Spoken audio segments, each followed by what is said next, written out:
हम लोग ये कह रहे हैं कि 0 से 15 साल तक, मतलब 10वीं 12वीं तक बच्चों को इतनी अच्छी शिक्षा दी जाए कि वो आगे चलकर व्यवस्था पर बोझ न बने। और इसको करने के लिए हम लोग को 10 वर्ष लगेंगे। ये भी बात मैं कह रहा हूं, ये चीज आसानी से हो नहीं सकती है।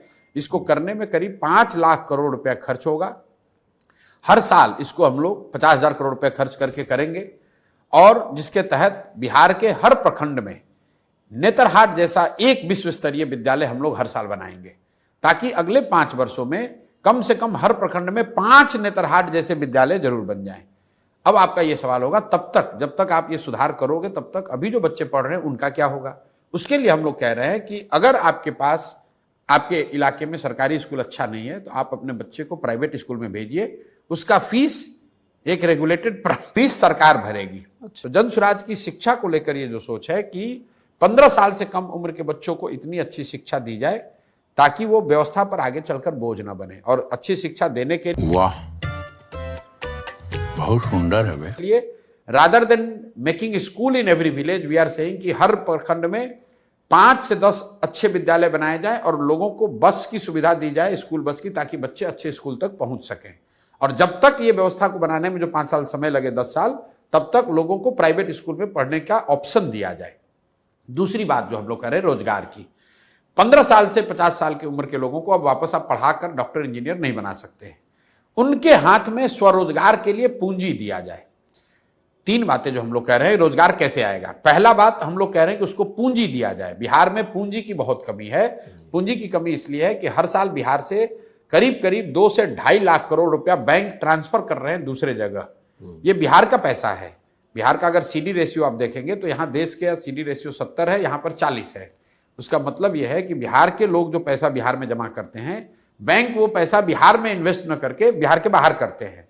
पिछले वर्ष बिहार में 4,21,000 करोड़ रुपया लोगों ने जमा किया बैंकों में। बैंकों ने लोन के तौर पर 1,61,000 करोड़ रुपया वापस दिया। बाकी पैसा कहां गया?